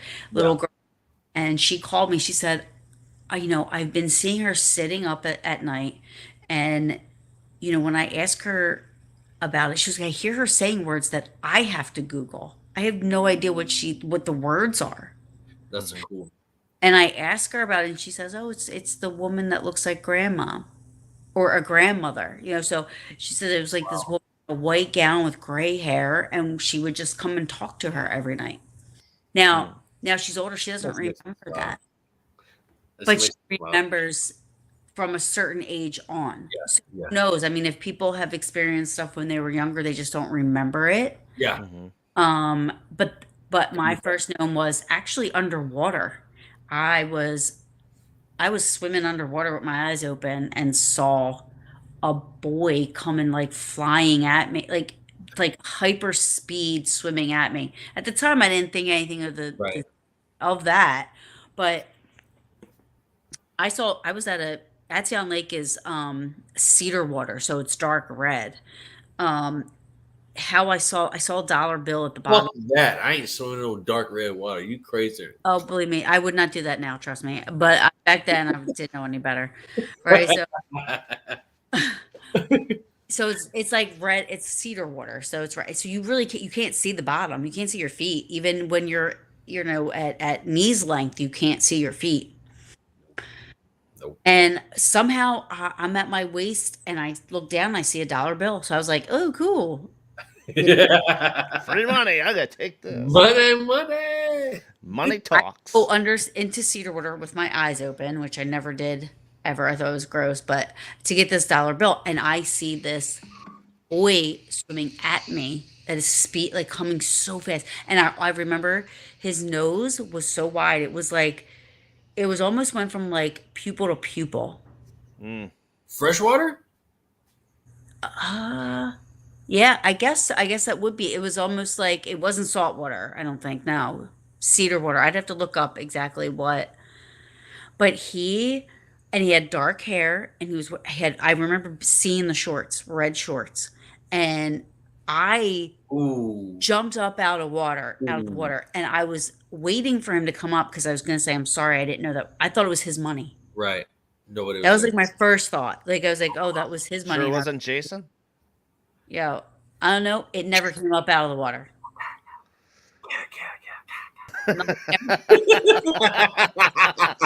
No, that's crazy though. But like, Okay, I gotta ask, did you do any research since or No. And you know how many find times out? I told this story? Oh, oh, I want to know how you start a movie like that. Not tell me, I know.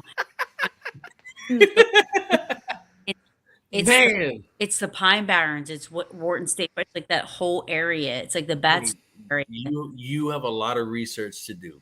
You have a lot of research to do. Yeah. You should totally check that out. Oh my god, why are you not? Oh my, Because I me, I like would want to know why I saw that guy, why I saw that kid. Like, because I feel like I'm gonna find something because of the area. Like it was all there was so much Indian. Um, man, that's why we do what we do, though, is to know the truth. yeah, okay, I will. I'm gonna do it. Please, yeah. There you go. But I'll Hey, please keep us informed. Let us know what's I will. up, man. Like, oh my god, that would be an amazing video to watch. Like, I would watch the story on that video right there. Like, I would watch that. Like, if it was on a video, I would watch that story immensely. I am gonna look it up. I'll look up. Synchronicities. Go back on synchronicities. You're given these stories. Mhm. Find the stories to them. Like, listen to the story. Like, that's what I love about these. Like, the greatest thing about paranormal is like the stories. I Yeah. love stories. Absolutely, that's like the greatest part. It's like I said, an old good country song, an old country song, an old good Johnny Cash song. But you know what's Good crazy? story. All this, Good story. all this, like all this stuff that's so like the stuff that you guys talk about that you see like that I think I saw with my own eyes an apparition. I Yeah. think that's the only time I've ever seen anything like that ever. Mm. Um, and it was before I was into the paranormal. The Yeah. whole stuff happened to me at Gettysburg with my mom. That was before I was into the paranormal. I wanted no parts of it. I was I went to to my mom's house, the house that she's named Brad and all this stuff. I was there one night with her. I fell asleep. My dog woke me up by jumping over me and off of the bed, and she was looking up, and I looked up and I saw this black mass above me, and I Ooh. instinctively screamed and like kicked up at it, and it just disappeared. Now, at the time, I was like, I'm the fuck out of here. I'm like, I don't Yeah, know what you don't that know what was. it is. Yep. But and I look back now and I'm like, okay, so I experienced something, but like knowing what I know now I don't experience cool shit like that. Like I don't experience things like that. Those big things that are like It those things. comes in big waves, though. And I'm telling you, I don't know. Have any of you crossed the veil or come close to crossing the veil? Nope. Okay, so let me tell you something on the inside about what I experience on a daily basis. Okay, so it doesn't happen every night, but I will tell you this happens at least probably 7 to 8 times a month for me. I will be laying. I regularly, and it's weird. I sleep on this couch that you see behind me. I don't know why, but I think I know why. But I don't want to go into that deep. But just the couch is comfortable. It's my safe zone.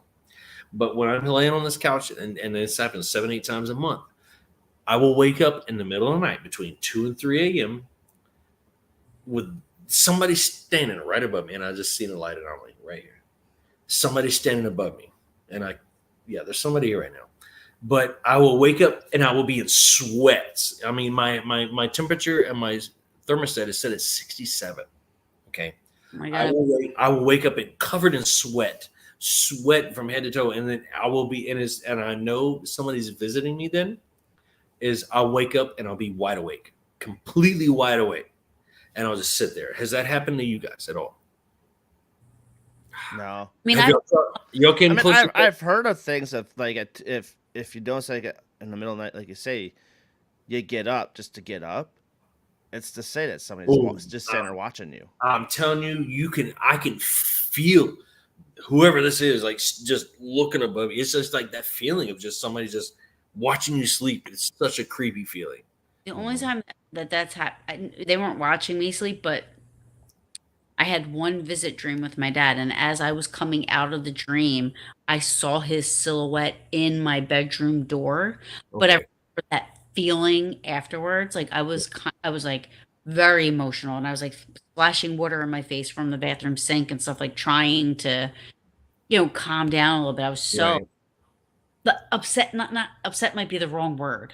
I Well, it was just a very emotional. yeah, emotional. Absolutely emotional. I Probably mean, of the most emotional moments of my life. Like, You and your dad are really connected. I can feel it. Like, yeah, you know, like that's where I think that's cool because you know who you could basically put a picture of who's standing there. As right. far as me, as I random people jump in. And I'm telling you this because I just feel it. I don't know it, but I just feel it. Right. Random people just like it's like there's a hallway here. And that's what I feel like when I sleep and like I said, 7, 8 times a month, random people just walking through the hallway will see me saying, oh, look at this lantern. Let's see who he's doing. And it's stare at me. And then like while I'm sleeping, I will wake up dead sleep, like someone's staring at me. I can feel it. You know what I mean? So it's like that's where it's kind of awkward for me because like I don't know who's staring at me. Hmm. And but like I said, like, is that tied? Like this is my whole feeling, right? And the 20 plus the 30 almost 30 years of paranormal research I've done. I've crossed the veil twice. Okay. Ever any other person who has crossed the veil or have come close to crossing the veil has experienced the same things that I have. Random people just coming in and visiting whenever they want. Now, I'm on a chase to find out other people who has crossed the veil or come close to it. There was somebody in the chat earlier that said her father died and came back, and now he sees people. Oh, Really? we also had Farmer too. Farmer's done that. Yeah, Hmm. she was in there. She said something interesting. I meant to ask her. She goes, "Now my dad sees people that aren't there." So I meant to ask her, like, do All you the time. mean you don't believe him, or you mean that they're spirits? Like you know what I Right. mean? Because that was when we were talking about that, and she said Yeah. my dad died, and they brought him back, and she said, and ever since he sees people that aren't there. You know, And and this is the he's- crazy thing is like I feel like I have a job after this. I don't know if I'm going to be reaping people or if I'm going to be a spirit guide, but I feel like I'm on that path. Does that make yeah, sense? Like yeah. I feel like I'm going to be like on tragic people or just I feel like that's my job whenever I leave this world. And you know, I'm cool with that because like it's so natural for me because I'm talking to the dead now as a living individual. You know what I mean? So Hmm. I'm curious to know if there's other people like me who have experienced the same thing as me who maybe crossed the veil a couple of times. If they, that's what I'm trying to figure out. If people like me who've crossed the veil, do they share the same conduit, ability as I do? People do. I mean, I feel like I there's haven't. been people that I've heard either Darren on your show or like on some of the shows I've watched where they've had people on that have crossed over. I've also had his name's Don Molnar. He's called Haunted MD. He's a physician, and he works 7 days a week, and then he has off 7 days a week. And in those 7 days that he has off, he will go with local paranormal groups on investigations and stuff. That's cool. And he said one time while they were working on some guy that came in the ER, and trying to restart his heart, and he said he was gonna call it. He's like, as I was calling it, he felt this like brush of air go through him and then come back through. And he's like, even my hair moved. He's like, and I looked around to everybody around me. Nobody reacted. Nobody else reacted. Nobody else was acting like they felt something or saw something or heard something. He's Right. like, after the second time I felt it, he's like, the heart started. Hmm. And I said, "Did you talk?" He's like, "No, I kick myself in the ass every day for Wow. not going back and talking to him before he left." He's like, he was discharged once he was okay. He's like, but I kick myself in the butt every time, like that I didn't talk to him to see if he experienced anything. Because he's like, Right.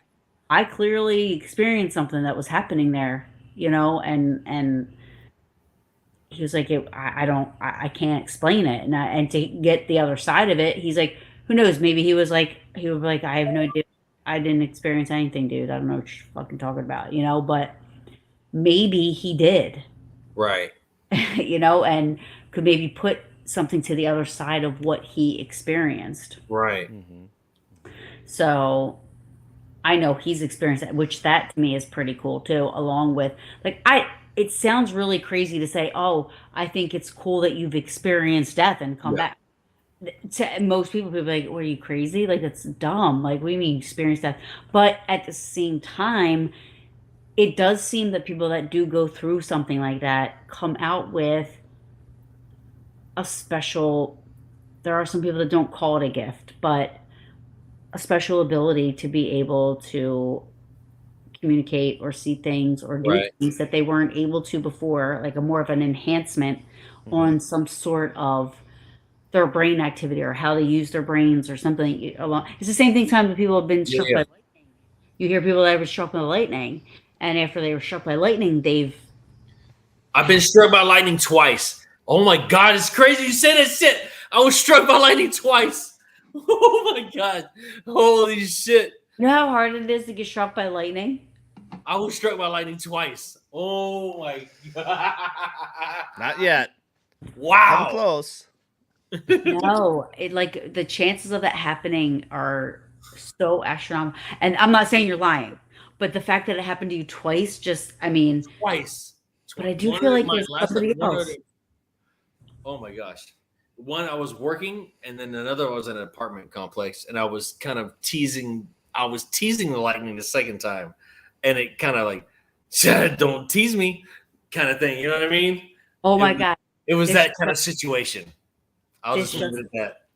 this just happened last week, and I even said it on the live. And I have my neighbor has the video, so I said on live, I go, it was during a live where we were getting a thunderstorm, and I'm like, oh, I mean, it's been so long since we've had a boomer. I was like, I want a boom boom. I want a good Ask you shall receive. thunderstorm, You hear that? you know? And then literally, I don't even know what time it was. It probably be like 4:30 in the morning. I woke up to the loudest noise I ever heard in my entire life. I screamed, the electric went out, right? That's probably all the storms that was coming from us. It was out for 12 hours. My neighbor comes outside and he goes, dude, you know where that lightning hit? Like your front yard. I was like, That's oh, awesome. okay. I was like, Mother Nature's like, oh, you think I'm cute. You want a boom boom, huh? He got you, Yeah. boom boom, all right. It's doing a I'll give boom you a boom. boom boom. Wow. Oh, that's You think awesome. I'm cute? I'm not so cute. So we have reached the 9:45 mark here. Oh, Oh We've gone a while here. no, no. Okay, I'm out of whiskeys. Okay, you're good. You're good. So, but we will have you back on for I love Please whiskey. do. That Please was do. whiskey? What is it? I can't say. Proper 12? Proper 12. That's a Conor McGregor whiskey. It's Conor McGregor's whiskey. Proper 12. Oh, good. So what's good about this is it has an amazing honey aftertaste. Does it? Absolutely love it. I would show you my kitchen. I have about 60 probably bottles across my kitchen counter. I love Proper 12. I used to be a formerly Crown guy. I used That's to why do, I'm Crown. I like Crown Peach, Crown Apple, I but I was like a that. Crown Reserve. Crown Reserve. I have a whole pantry of Crown Reserve bottles. But I like Crown to mix. Like Crown to me is a mixer where Bird Dog whiskey, Bird Dog I love to Right sip. on ice. That's how I drink all my whiskeys and my all on ice. Just I Yeah. can't drink it with anything else because I don't drink soda. So Well, I just that like the apple I'll mix with cranberry juice. So it's Mountain Dew here. oh, is that a Crown apple? no, No, it's Mountain Dew. it's Oh. Mountain Dew. Fucking Mountain Dew. Yeah, like that. That's about all I drink and energy drinks. No, man, I can't drink any sodas. I just drink whiskey. Yeah, I Whiskey don't, and water. That's it. but Water at work, whiskey at home. Bird Dog whiskey, Bird Dog is Okay. delicious. Ooh, And okay. that I'm about to check it out. I'll check yeah, it oh out. my, you should. You could Bird get dog. Okay. yeah, Bird Dog. They have a chocolate and they have a peanut butter flavor, and you put it together and Ooh. it's like a Reese Do they peanut. have any just whiskey flavor? Not any flavored flavor? Yeah, yeah, and Okay. it's really good. It's very smooth. It goes down smooth. Now I like That's why I like Proper 12. It's I so smooth. eat Tito's or moonshine because I love like real moonshine though, and not the store made moonshine. Thank you. And it goes down Shout so out to Karen. I wish we could get that. it goes down so smooth. I love it. Yeah, I have a friend. I'll just say I have an individual who I get my Oh, I wish I had an individual. Pineapple upside down cake moonshine. Mm, Fuck what you heard. There's nothing greater on the planet than That sounds- pineapple upside down cake moonshine. never had that flavor. Jeez. Well, it sounds like you guys need to talk an alcohol talk. Oh man, we need to have a paranormal alcoholic beverage. Brew. Come on, Paranormal Brew. Bro, hey, sign me up. Let's go. Let's go. LFG, let's fucking go. I'm down, man. You let me know. My cat's ready to turn off my power again. So, so tonight was an excellent show, dude. Amazing. Awesome and stuff. We'll have you back on again for some more paranormal questions. Anytime you want me, please do. I would love to be on your show. Thank you for having me. Absolutely. Apple cider moonshine, freshly made from the still. Wait, woo, Farmer. Woo! I love it. What's that? Farmer. Oh yeah. Farmer. Hey, Farmer. Shout out, Farmer. Word up. I'll buy some. Hey, you need to send me a link. I'll buy some too. I don't know if you can ship it, but maybe we'll work something out. Yeah, you probably. Actually, they changed that. I think we've been good enough that we're allowed to have stuff shipped into New Jersey now. We've been good little boys and girls here in New Jersey. We're in Texas. You buy a bottle of whiskey, you get a free gun. See, gun laws here are the strictest. I mean, you can't even look at a gun without. I'm just joking, honestly. No, but that's just there's so many people in Texas that are pro. We're a pro gun. We're a pro gun state. You know that. Oh yeah. Totally pro gun. Oh man. So, catch you on the next paranormal question of the day. Wait a minute. I'm gonna do it. All right. For Taryn and from Dick Daly. I'm Darren. You have been watching the Paranormal Brew and the BB3 TV network. Also on the MGS Paranormal YouTube channel. I bid you adieu. Thank you. Too sweet. And I will see you next time. Peace. So long, everybody. Woo!